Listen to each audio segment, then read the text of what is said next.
The commentary on the Hevajra Tantra called the Jewel Garland of Yoga, Yoga Ratna Mālā Nāma Hevajra Pañjikā by Kāṇha. Chapter 5. The Arising of Hevajra. He has 16 arms, 8 faces, 4 feet, and inspires dread. A hero garlanded with human skulls, he is clasped around his neck by Nairatmya.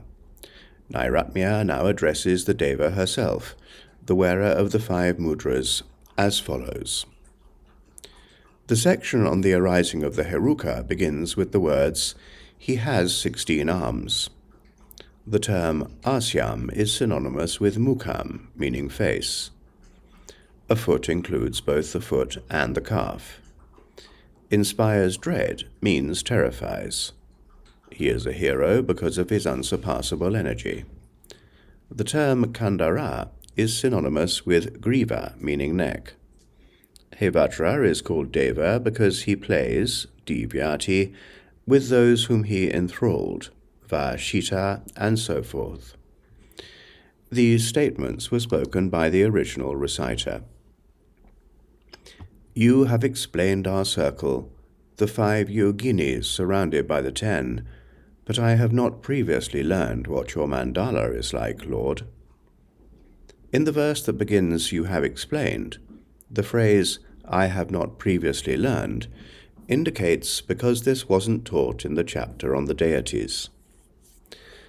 After kissing Nairatmya, inserting his vajra into her kapala, and rubbing her breasts, the Deva reveals the mandala.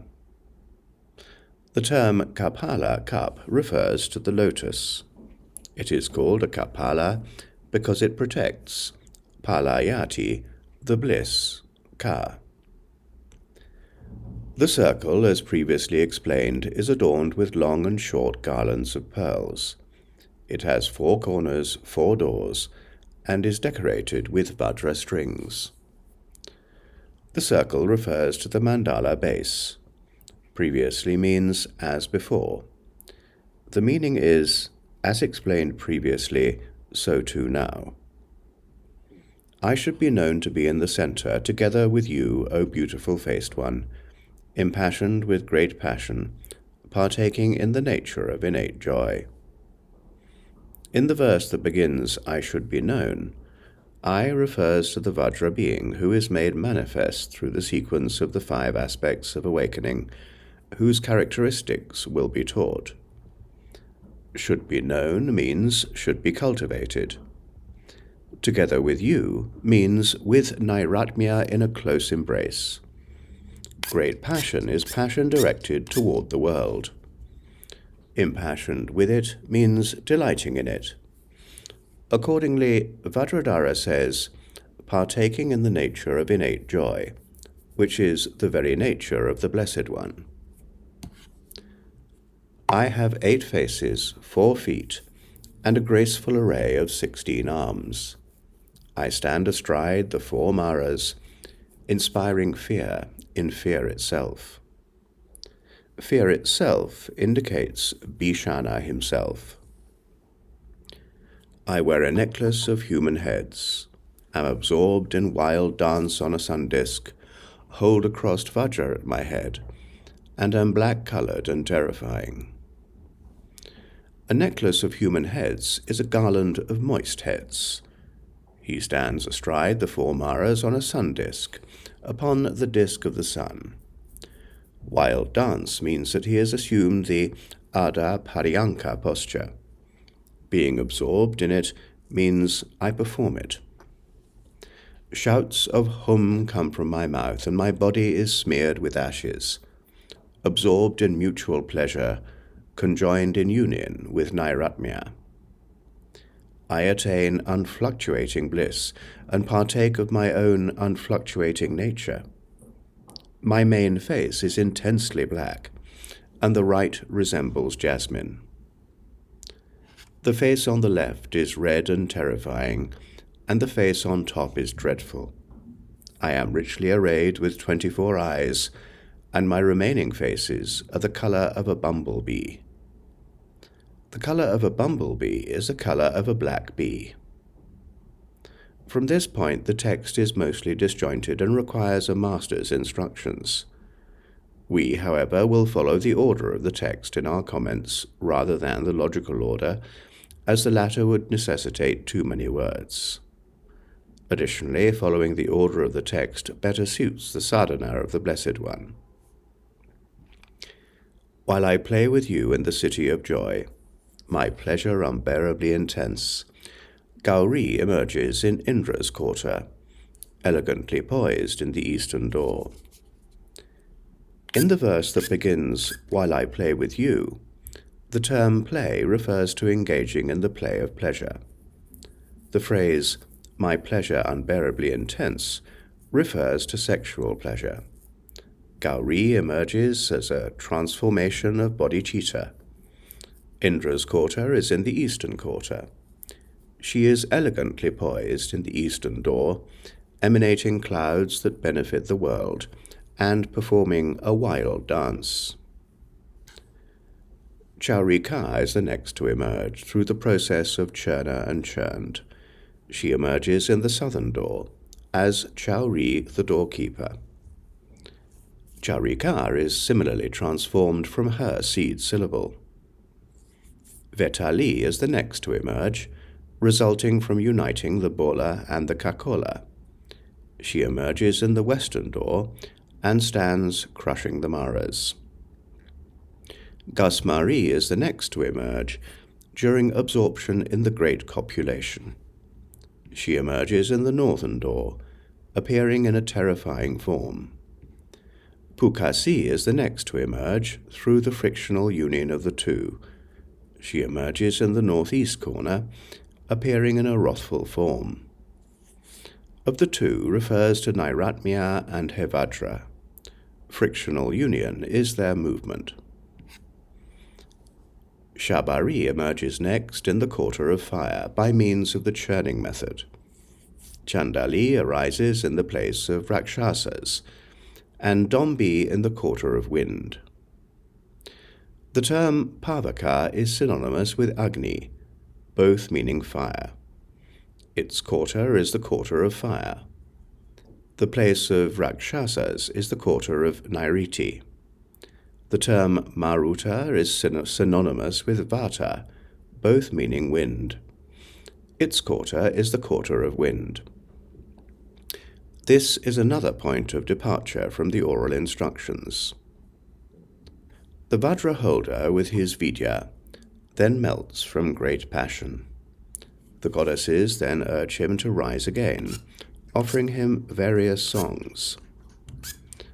The verse that begins "the Vajra holder" should be understood to follow after the verse that begins "I play with you." With his vidya means Hevajra becomes fluid, along with Nairatmya. Then means immediately after melting. The goddesses are Pukasi, Shabari, Chandali, and Dombi. They are in their respective quarters, sitting on their own seats. They urge him, incite him, to gradually rise from his samadhi while individually offering him various songs. Arise, blessed Lord. Rescue me, Pukasi, with thoughts of compassion. United with great bliss, impassion me. Leave behind the empty samadhi. Pukasi is the first among them to rouse the Lord, using the words Utta Barado, which in Sanskrit would be Uttishta Bhagavan, meaning Arise, blessed Lord. The Apabramsa phrase, Karuna Manda, means with a mind of compassion. The Apabramsha phrase, Pukasi Mahum, is Pukasi Mam in Sanskrit, meaning me, Pukasi. Paritrahi is Paritrayasva in Sanskrit and means rescue. In the line that begins, united with great bliss, the union is for the sake of generating great bliss. Impassion me in the form of Hevajra, who has arisen from a fluid state. The Apabramsha term, Chadahi, would be tyaja in Sanskrit and means leave behind. Empty samadhi refers to the samadhi of the melted state that is devoid of form. Separated from you, I will die. You must arise, Hevajra. Leave behind the state of empty nature. Let Shabari's task be accomplished. Next is Shabari. The Apabramsha phrase, Tohya vihune, is Dvaya vinamarami. Separated from you, I will die. This means, I will be dead. The phrase, Uttehi tuhum Hevajra, is Uttishta tvam Hevajra, meaning you must arise, Hevajra. Leave behind the state of empty nature, means leave behind the melted state. The Apabramsha phrase, Shabari siyao kaja, is Shabarya karyam siddhyatu. Let Shabari's task be accomplished. After exhorting the world, O Lord of pleasure, why do you remain in emptiness? I, Chandali, declare that without you I cannot watch over my quarter. Next is Chandali. The Apabramsa phrase, Loa nimantya, is Lokan nimantraya in Sanskrit, meaning after extending your invitation to the world. The term Sura Pahu is the vocative He Surata Prabhu in Sanskrit, meaning O Lord of pleasure. Why do you remain in emptiness in a melted form? The Apabramsha phrase Haum Chandali Vinanami is Aham Chandali Vijnapayami, meaning I Chandali declare. The phrase Taivina Dahani Na Disha is Tvaya Vinaham Disho Na Pashyami in Sanskrit, and means without you I cannot watch over my quarter, you who will rescue beings from suffering. Hey, trickster, arise. I can read your mind. You should know that we Dombis are very clever. Do not sever your compassion. Next is Dombi. The Apabramsa phrase, Indi ali uta tuhum, is Hey Andrajalika Ushtishtatvam, meaning, Hey, trickster, arise. Should Hevajra say, I am not a trickster, Dombi will reply with Haum Janami Tuha Chita, which would be Janami Aham Tava Chitam, and which means I can read your mind. The Apabramsa phrase Ambe Dombi Cheamanda is Vayam Dombika Nagarika Janahi in Sanskrit, and means you should know that we Dombis are very clever. Ma Kara Karuna Vichita would be Ma Karunaya Vichedam in Sanskrit.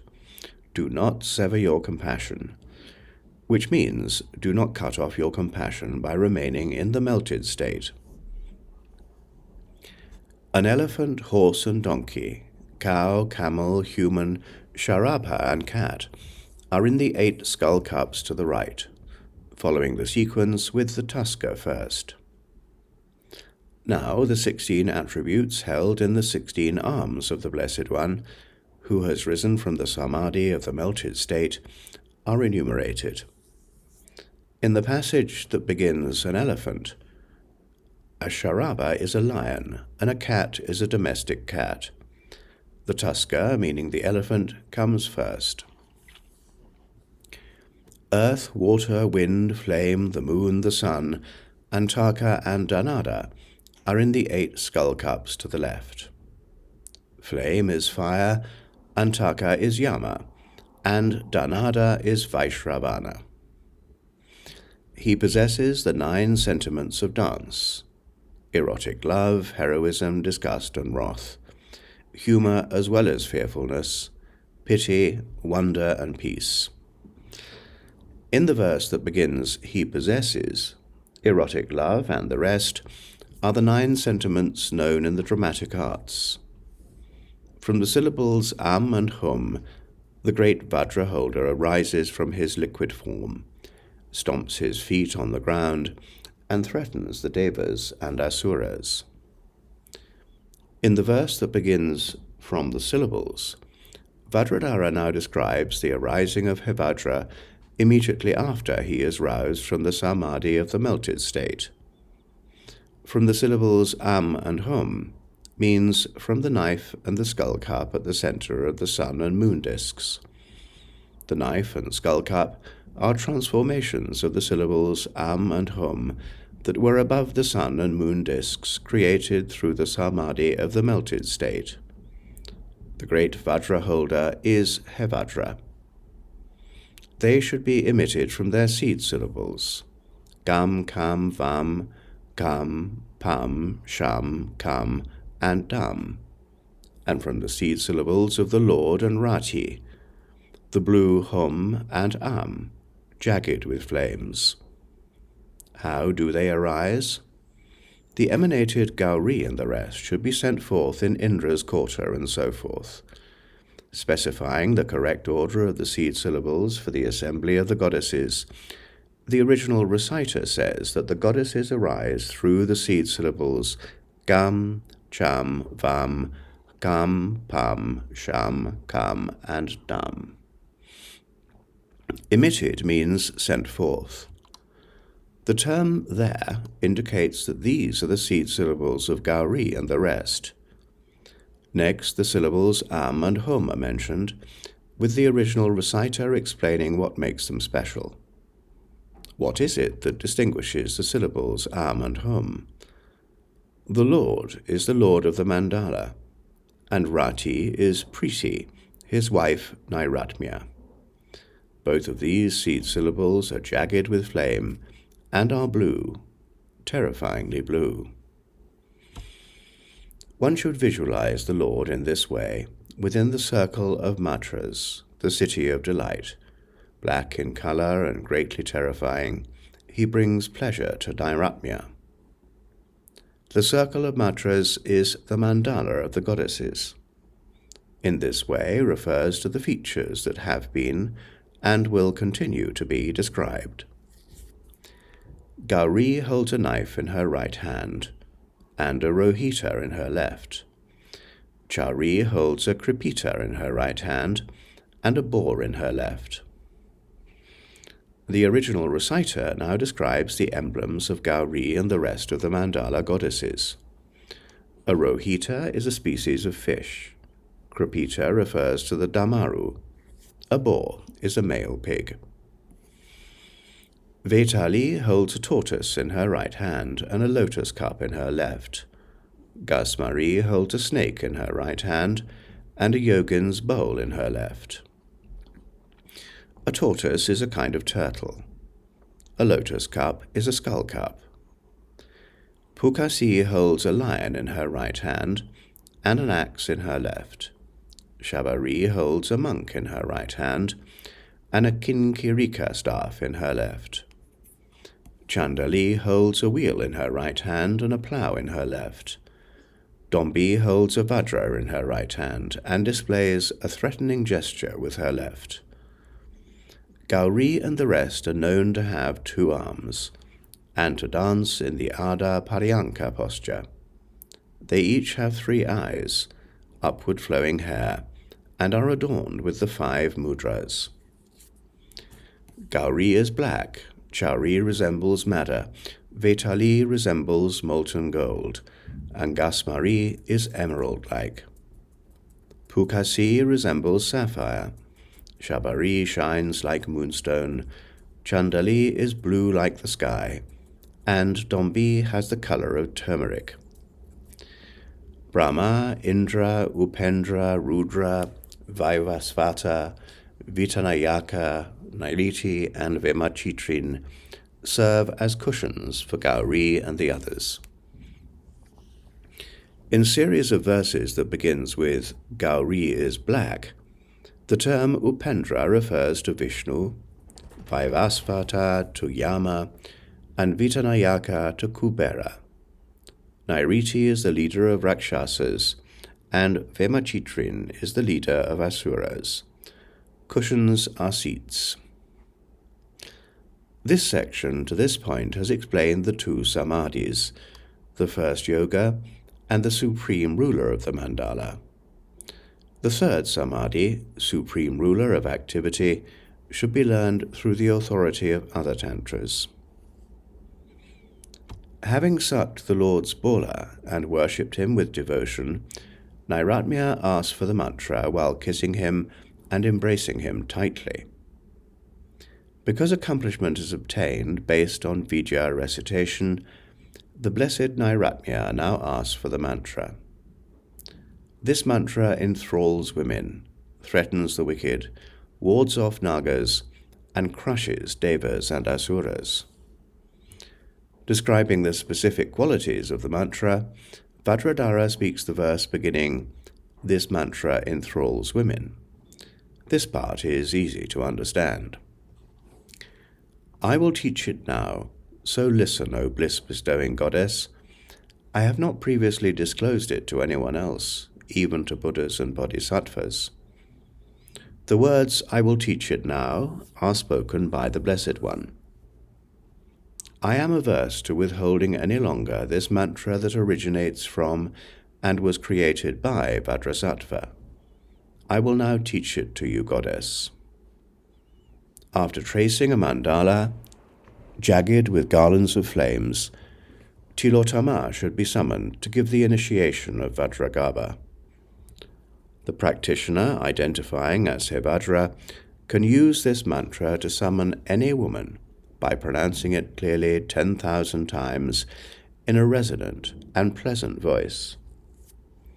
One who recites it 100,000 times, while identified as the deity, can accomplish any activity, united with the syllables He and Vajra, and with a mind free of doubt.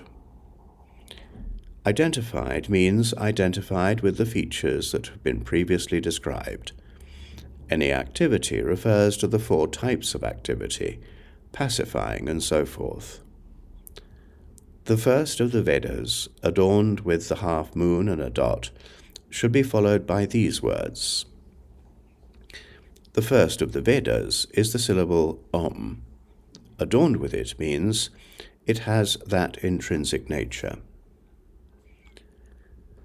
To the 8-faced one, with orange upward flowing hair, 24 eyes, 16 arms, a body as black as a cloud, who wears multiple garlands of human skulls, has a mind of extreme cruelty, and teeth like crescent moons. Kill, kill, make things happen, do it. Rumble, rumble, threaten, threaten. Dry up the 7 oceans. Bind, bind the 8 nagas. Seize, seize the enemies. Ha ha, he, hu, hey, hi, ho, how, hum, ha, pat, svaha. At the end of the mantra, the syllable ha is adorned in 12 ways, and concludes with the phrase pat, svaha. Then the goddess, gratified by the process of churner and churned, asks about the mandala of delight, while kissing him and embracing him tightly. Should ask about the mandala refers to the mandala of the Blessed One that is to be drawn.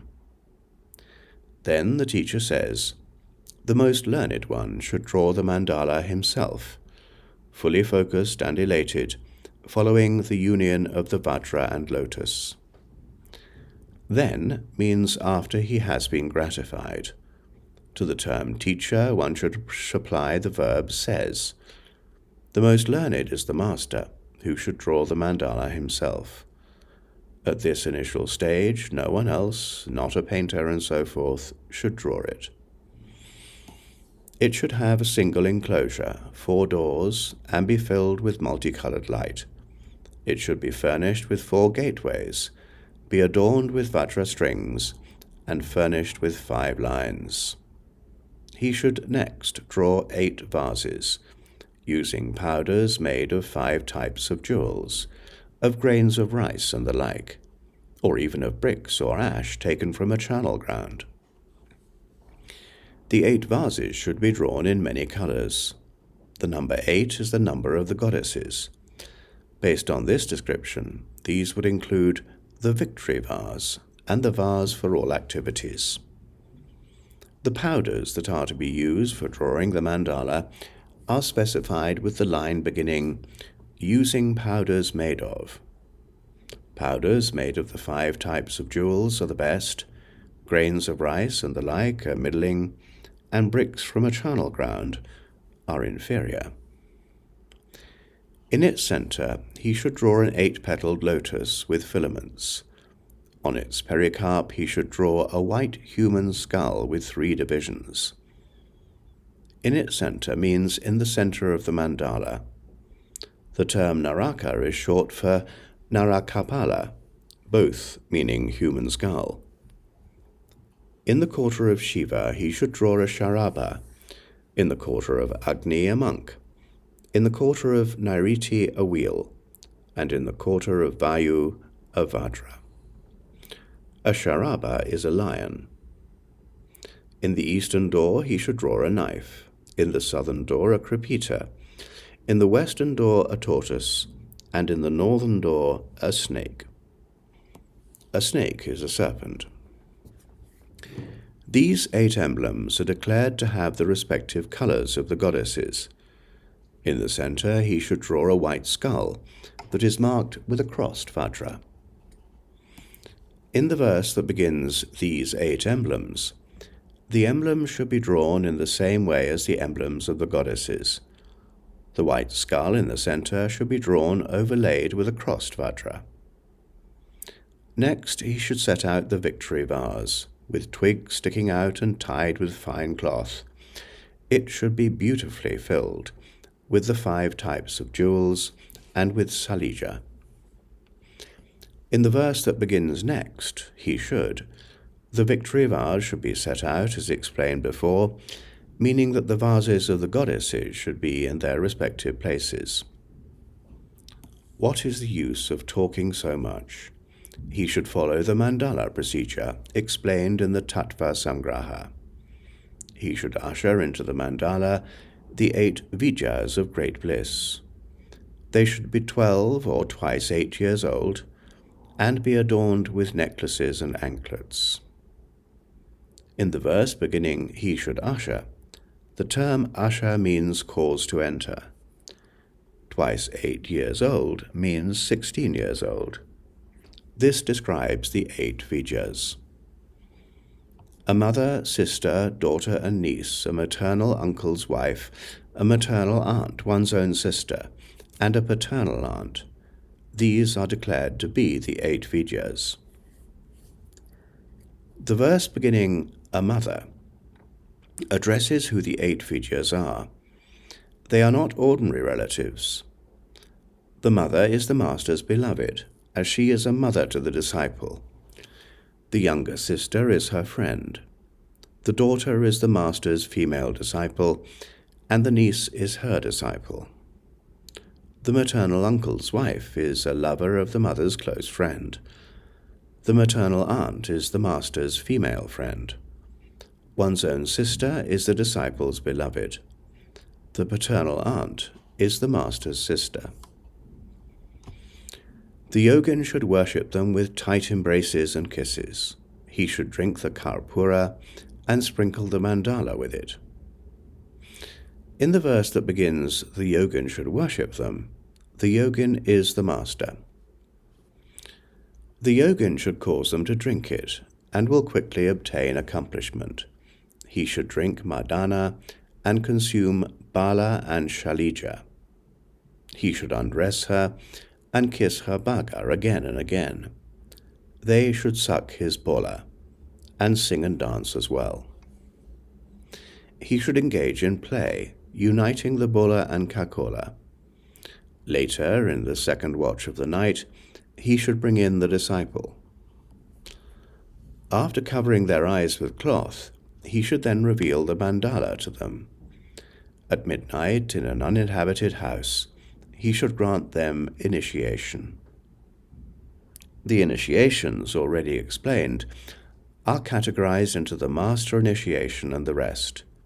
Prior to them, good disciples should present praise and worship as prescribed. As already explained, means as taught in the Tattva Samgraha and in other sources. In the lines that begin prior to it, the term unnayam, meaning should present, should be understood in the same sense as unnetavya. At that point, reality should be identified, where cessation begins and the supreme ends. The pinnacle concealed in all tantras has finally been revealed. The phrase where cessation begins, viramadi, is an appositional compound indicating that it is both cessation, virama, and beginning, adi. Where the supreme ends refers to the end of the supreme joy, meaning the reality of the third initiation. Reality, defined as the innate, is taught in every tantra, so what is different in this tantra? About this, the original reciter speaks the line beginning, the pinnacle. This refers to the wisdom initiation, whose distinguishing features are about to be described. If it should be hidden in all tantras, what has been taught before?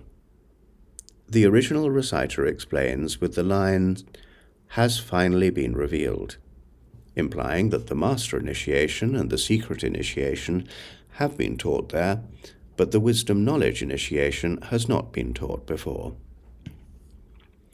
The goddess asks about that in terms of the way of worshipping the Vajra.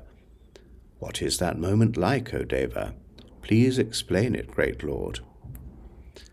This being the case, the goddess asks a question. About that refers to the wisdom knowledge initiation. The other initiations are all the same in sprinkling the crown of the head with water and so forth. The fourth initiation is distinct for its way of worshipping the Vajra, which is why the goddess asks, what is that moment like? In this context, the word moment identifies the attainment of that moment's intrinsic quality. These words were spoken by the original reciter. The Blessed One says, there is no beginning, no end, and nothing in the middle. There is no existence or nirvana here. This is a supreme great bliss. There is neither self nor other. In the passage beginning, the Blessed One said, beginning refers to supreme joy. The apabhramsha phrase, nāmajham, nothing in the middle, would be napi madhyama in Sanskrit. It refers to the first joy. No end refers to the joy of cessation. The statement, there is no existence or nirvana, implies that the three joys have the respective natures of existence and nirvana. The apabhramsha phrase, ehu so, this is, would be esha sa in Sanskrit, and refers to the characteristic that is about to be explained. Supreme great bliss is defined as the innate. There is neither self nor other refers to the absence of subject and object. There is an alternative interpretation of this verse. In the phrase, no beginning, no end, and nothing in the middle, beginning refers to that which is performed at the beginning, meaning the master initiation, end refers to the wisdom initiation, and middle to the secret initiation. The meaning is that it does not exist. To explain how it does not exist, the verse reads, there is no existence or nirvana, indicating the qualities of Buddhahood and thus to the path of the Blessed One. The master initiation and the secret initiation correspond to existence, whereas the third initiation corresponds to nirvana, because what needs to be accomplished is accomplished once it has been received. The apabhramsa phrase, ehu so, this is, would be esha sa in Sanskrit and refers to the wisdom knowledge initiation. To explain what this entails, the verse continues with, there is neither self nor other. Here non-duality is revealed, as there is no distinction between wisdom and means. Using one's thumb and ring finger on the hand other than the right, the yogin should squeeze the two waves for the sake of pleasure. How is this induced? As an explanation, the original reciter speaks the verse beginning, using one's thumb. The term savyam is a synonym of dakshinam, both meaning right. The other is the left. The term hand refers to the vital air, thumb to the lalana, and ring finger to the rasana. Using means using these two. For the sake of pleasure means for the sake of experiencing pleasure. The two waves are the going and coming of the winds on the left and the right. After this, knowledge will arise, just like a virgin's sexual pleasure. Even though it arises at this point, it is like the dream of someone mute. It occurs at the end of the supreme and onset of cessation, is both empty and not empty, and is the heruka. What results from this? The original reciter addresses this in the verse beginning, after this. Not only will this knowledge arise during the wisdom knowledge initiation, but also later, independent of the external wisdom aspect. This knowledge is knowledge characterized by non-duality. The phrase, a virgin's sexual pleasure, implies that it was unknown prior to the initiation. Like the dream of someone mute, implies that it is beyond the range of speech. Alternatively, the two waves are the two streams of vital air in the chakra of enjoyment. The thumb refers to the lalana, and the ring finger to the rasana. These should be used to block. This double application should be learned from the instruction of a master following the lineage. What will happen next? The original reciter says it occurs at the end of the supreme. It is both empty and not empty, in conformity with wisdom and means, being of the equal taste. This very knowledge is expressed by the word heruka, aligning with the non-duality of emptiness and compassion. This was the 5th chapter, the Arising of Hevajra. The Arising of Hevajra refers to the appearance of Hevajra. This chapter has been given this title because it explains this. This concludes the Arising of Hevajra, the 5th chapter in the 2nd part of the Jewel Garland of Yoga, a commentary on the Hevajra Tantra, composed by the Venerable Master Kṛṣṇa.